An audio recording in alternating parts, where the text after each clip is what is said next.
અને હવે સમાચાર વિસ્તારથી જોઈએ તો અરવલ્લી ગિરિમાળાને લઈ પર્યાવરણ મંત્રીએ નિવેદન આપ્યું। આ સૌથી જૂની પર્વતમાળા છે। ભૂપેન્દ્ર યાદવનું નિવેદન। સુપ્રીમ કોર્ટના ચુકાદાનું ખોટું અર્થઘટન કરવામાં આવ્યું છે। ગુજરાતમાં અરવલ્લીના રક્ષણ માટે પગલાં લેવામાં આવશે। કોર્ટે અરવલ્લી અંગે સમિતિની રચના કરી હતી। 100 મીટર એ ટેકરીના તળિયાનો ઉલ્લેખ કરે છે। તો તળિયાનો ઉલ્લેખ કરતા જે સુપ્રીમ કોર્ટમાં ચુકાદો આવ્યો હતો તેને લઈ ખોટું અર્થઘટન કરવામાં આવ્યું હોવાની વાત ભૂપેન્દ્ર યાદવ તરફથી કરવામાં આવી છે।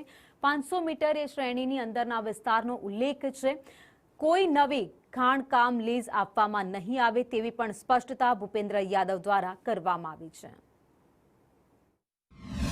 अरावली के कंजर्वेशन के लिए विशेष रूप से दिल्ली, हरियाणा, गुजरात और राजस्थान में अरावली रेंज के साइंटिफिक असेसमेंट के लिए और दिल्ली के ग्रीन बैरियर के रूप में अरावली के बढ़ने के लिए, प्रोटेक्शन के लिए कदम उठाने चाहिए। लंबे समय से मैटर सुप्रीम कोर्ट में था। जो 100 मीटर का विषय है, टॉप से धरातल तक, और धरातल में भी उस लैंडफॉर्म जिस फॉर्मेट में है वहां का मिनिमम लोएस्ट एरिया है, उस लैंडफॉर्म जिसमें वो सिचुएटेड है, वो अरावली पर्वत और अरावली रेंज का अर्थ है उसके 500 मीटर के अंतर्गत। सबसे पहले मैं क्लियर कर दूं, एनसीआर रीजन में माइनिंग अलाउ ही नहीं है।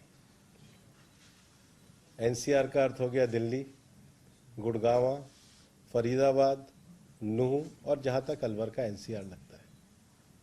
तो जब एनसीआर रीजन में माइनिंग ही अलाउ नहीं है तो कोई नई माइनिंग की